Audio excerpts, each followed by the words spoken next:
Αγάπη μου μαζί σου. Πάμε στην Νίκη Γρήβα να μας δώσει το τελευταίο tips εκεί για να κλείσουμε το θέμα διακόσμησης. Τελευταίο tips. Τα κάναμε εδώ αυτά που έχετε κάνει και απλά. Που έκανα. Αυτά μας έδωσες, αυτά που κάναμε εμείς.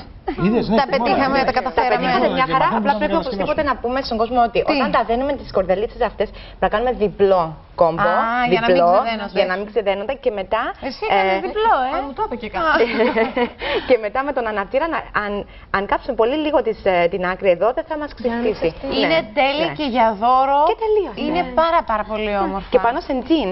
Έχω φίλες που το βάζουν πάνω σε τζιν. Και βάζουμε ό,τι θέλουμε. Θέλω ένα δώρο να δώσουμε στη Σιμέλα από αυτά που κάνατε. Ωραία. Να μας Τι θυμάται θέλεις, ρόζι, μαύρο, από την επίσκεψή ό,τι της εδώ στο Καλημέρα και θα το κρατήσεις μετά από χρόνια. Ποιο χρώμα σου αρέσει?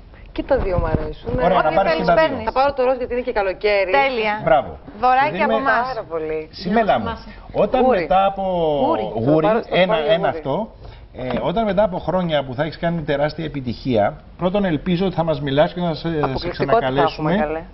Ωραία, κλείσαμε. Εγώ τα κρατάω αυτά βίντεο αρχείο. Εντάξει. Και δεύτερον θα σου ζητήσω έτσι, να φέρεις μαζί σου το γούρι που σου δώσαμε. Πράγμα το οποίο σημαίνει δεν πρέπει να το χάσεις. Εννοείται. Πρέπει να το φυλάξεις. Λοιπόν, τελείως, έκλεισα. Συμφωνία, καταπληκτικό.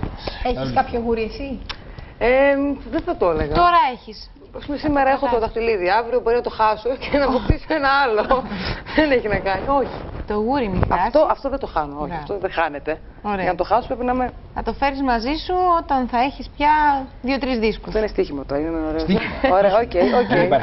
Με προκαλείς, να το ξέρεις. Πάντα, για το καλύτερο. Τώρα στην Κύπρο ήρθες για ποιο λόγο? Ήρθα καταρχήν για εσάς. Να σε καλά. Θα πάω σήμερα στην Πάφο, έχω να κάνω μια έκπληξη, μια φίλη μου, δεν έχει ιδέα. Ωραία, τέλεια. Τώρα μην θα το κάτσω και λίγες μέρες. Όχι, έχω κανονίσει να μην το ψινώ, παιδιά. Έχω κανονίσει σήμερα να μην τη σίγουρα. τίποτα. Θα το δει μετά. Καλά τους είπες, αγάπη μου. Θα το δει μετά. Θα κάτσω λίγες μέρες. Είναι Κύπρια τώρα η φίλη σου ή... Ναι, από την Πάφο. Παθήτσα που είναι φίλη σου. Πού γνωριστήκατε? Εδώ. Εδώ γνωριστήκατε. Ναι, εδώ στην Κύπρο. Έμενα λίγα χρόνια. Καταρχήν πρέπει να πω ότι από εδώ πέρα ξεκίνησα να τραγουδάω. Πες τα μας, αγάπη μου. Ναι, στη Λεμεσό. Ναι.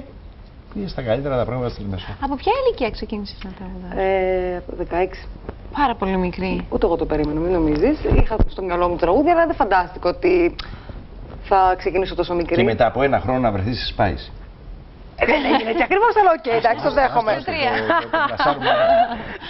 Λοιπόν, Νίκη μου, καταρχάς να σε ευχαριστήσουμε εσένα, αγάπη μου, να είσαι καλά για τα άλλα, όλα τα ωραία που μας έδειξες. Σιμέλα, να σου ευχηθούμε τα καλύτερα. Σας ευχαριστώ πάρα πολύ για την φιλοξενία. Καλή συνέχεια, καλή σταδιοδρομία. Το φυλάς και θα τα ξαναπούμε. Παιδιά, και εσάς τα καλύτερα. Να σε καλά. Καλό καλοκαίρι να έχουμε. Βουτιές κάτω είναι τζάμπα. Δεν χρειάζεται να αυτό είναι το μοναδικό. Ξέρεις ότι αυτή την περίοδο δεν είναι και είναι και δροσερό κτλ. Δεν το αφήνουμε. Εμείς θα σας αποχαιρετήσουμε, θα σας ευχηθούμε καλό Σαββατοκύριακο. Απολαύστε τον Γιώργο όμως που πήγε και συνάντησε τις κοπέλες των Καλυστίων. Για πρώτη φορά θα τις δείτε εδώ.